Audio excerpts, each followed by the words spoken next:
why you think this is the stock to buy right now and why it's going so much higher, Sheila.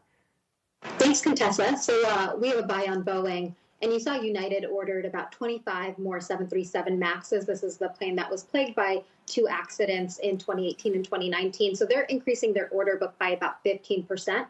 Part of that is United's planes are fairly outdated. They have an average age of about 16 years old. The average fleet in the U.S. is 10 years old.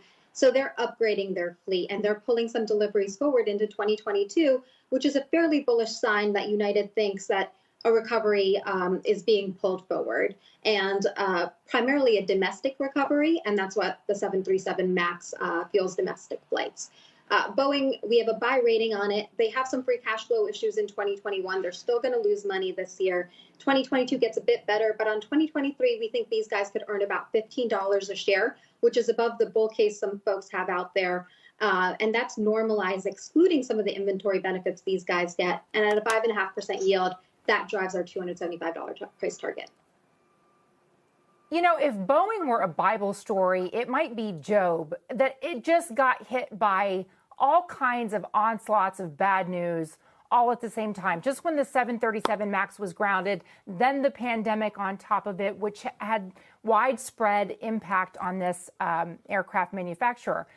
What about the rising prices here for fuel? Is that actually going to be a tailwind for Boeing? Sure. The bad news hasn't stopped, Contessa. We've seen some 787 issues.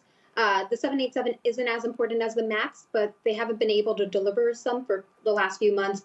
And of course, the Pratt engines last week on the 777s caused some issues. But again, the 777 is much more de minimis to Boeing's value. In terms of energy prices, we're talking about energy prices going up. They're about jet fuel prices are up about 3x since the bottom last April. And that's why you're seeing the pull forward of some of these aircraft, because they are more fuel efficient. On a cost basis, they're about 8% more efficient. On a gross basis, when you factor in how much bigger the MAXs are than the NGs, the old 737s, they're about 20% more efficient. So as you see fuel prices go up, that might also instigate some of these airlines to pull forward their deliveries or take on aircraft again. Sheila, a question for you.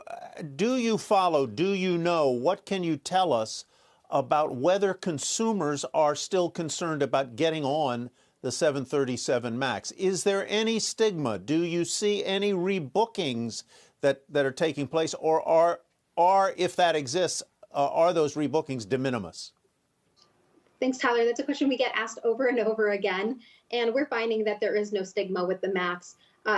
To be honest, one of the silver linings of COVID has been that COVID has taken all the headlines when it comes to flight safety issues. And the fact that the regulators are approving the aircraft is a positive sign. You've obviously had the U.S., the European regulators, Canada approve it. This morning, Saudi Arabia approved the 737 MAX. So I think a lot of the fears with the MAX, 18, 24 months ago have now been calmed down.